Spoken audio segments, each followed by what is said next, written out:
del sistema nervioso, presentado por Iván Mauricio Novoa Pulido y Nelson William Montelizarazo. Morfofisiología del sistema nervioso central, Dr. Jorge Ávila, agosto 2017. El desarrollo del sistema nervioso es un proceso muy complejo que se inicia en las primeras semanas. El sistema nervioso, al igual que la piel, se desarrolla a partir del ectodermo, que es una de las 3 capas embrionarias al inicio de la gestación. Neurulación del embrión. Morfogénesis del individuo, proceso general de la adquisición de la forma y características generales de la especie.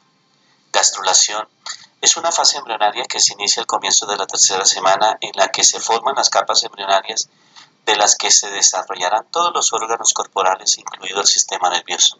Está formado por 3 capas. Endodermo, originan el sistema digestivo, respiratorio y algunas glándulas. El mesodermo es la capa intermedia y de ella derivan los tejidos cartilaginosos, óseo y muscular, la dermis de la piel, el corazón, los vasos y las células sanguíneas, los riñones y el sistema reproductor.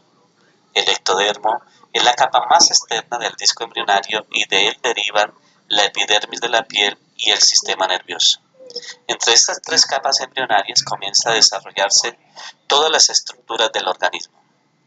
Neurulación del embrión, proceso mediante el cual el sistema nervioso se origina del ectodermo. 2 pasos consecutivos. El primero, la inducción neural, que es el primer paso y se marca el territorio neural del ectodermo. El segundo paso, se forman las estructuras neurales iniciales, tubo neural y cresta neural, a partir de las cuales se desarrollarán todas las que configuran el sistema nervioso. Inducción neural del ectodermo. Consiste en que una parte del ectodermo queda determinada como tejido del que se originará el sistema nervioso, es decir, como neuroectodermo. Este proceso tiene lugar cuando el mesodermo se forma la notocorda, prolongación precursora de la columna vertebral que define el eje encéfalo-caudal del embrión. Mesodermo promueve la proliferación de las células del neuroectodermo, formándose una placa neural. Además, en esta primera fase de la neurulación se produce la regionalización. La placa neural forma un tubo y una cresta neural. Como segundo paso de la neurulación, consiste en transformar la placa neural en 2 estructuras que comprenden el tubo neural y la cresta neural. Las aperturas transitorias, neuroesporo, neuroporos, rostral y caudal, en la 4ª semana desaparecen. El cierre de los neuroporos es una fase muy importante del desarrollo del embrión. Si no se realiza, produce malformaciones congénitas. Estas 2 zonas escindidas de los pliegues neural y se fusionan y forman una estructura que se denomina cresta neural. Se establecen los límites, la formación de las divisiones del sistema nervioso. Del tubo neural se van a originar todas las neuronas y las células gliales que formarán el sistema nervioso central, mientras que en la cresta neural se originarán, además de otras, las células del sistema nervioso periférico. Este proceso se lleva a cabo por la sucesión de una serie de fases denominadas fases del desarrollo. Al final de la 4ª semana, en el prosencéfalo se distinguen ya 2 abultamientos laterales que son las vesículas ópticas. El tubo neural se ha empezado a encurvar por las flexiones mesencefálicas y cervical y se aprecian las 3 vesículas en esta región: el prosencéfalo, el mesencéfalo y el romboencéfalo. En la 5ª semana, el prosencéfalo se divide en 2 vesículas, que comprende el telencéfalo, que quiere decir anterior.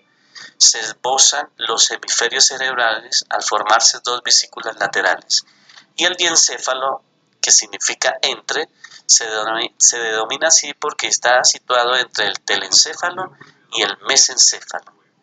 En el romboencéfalo se producen varias transformaciones. Se establece el límite con el mesencéfalo al formarse el istmo. El romboencéfalo se divide en dos vesículas, que es el metaencéfalo y el mealencéfalo. En las primeras semanas del desarrollo embrionario humano, el tubo neural presenta un patrón característico de segmentación.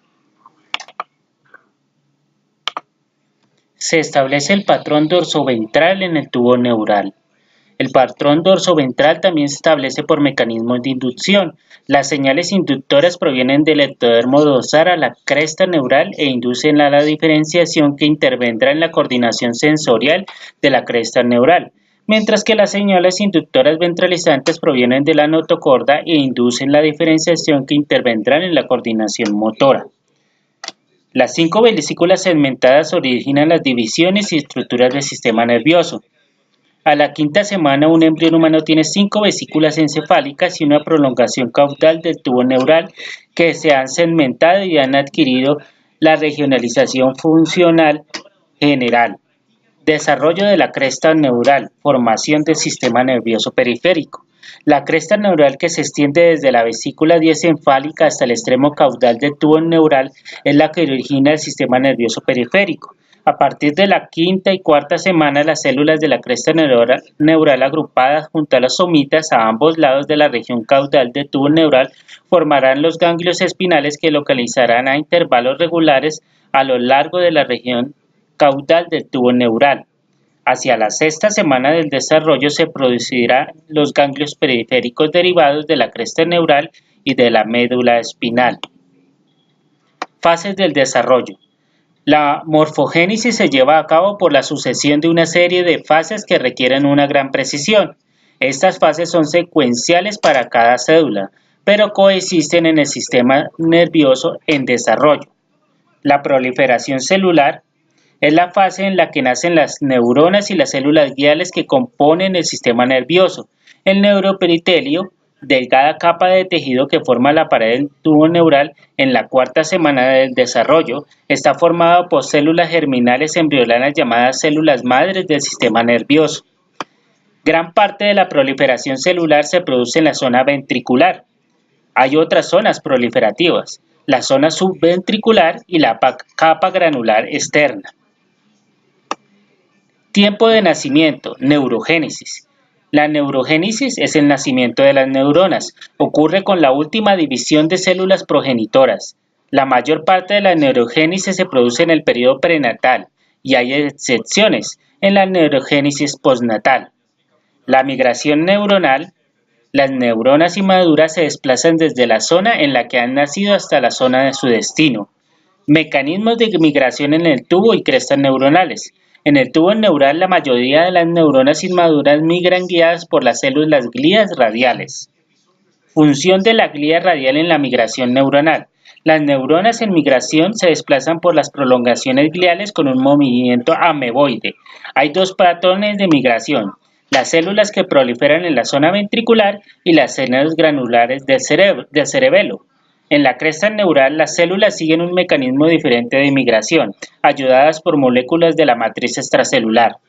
Dos vías de migración: vía dorsolateral y vía ventromedial. La diferenciación neuronal y formación de las vías de conexión. La diferenciación neuronal adquiere las características morfológicas y fisiológicas de la neurona madura adulta. La diferenciación morfológica básica de una neurona está programada antes de que alcance su destino. A partir de la semana 15 y después del nacimiento hay un segundo periodo de maduración que está relacionado con la formación de las vías de conexión. Supervivencia y muerte neuronal.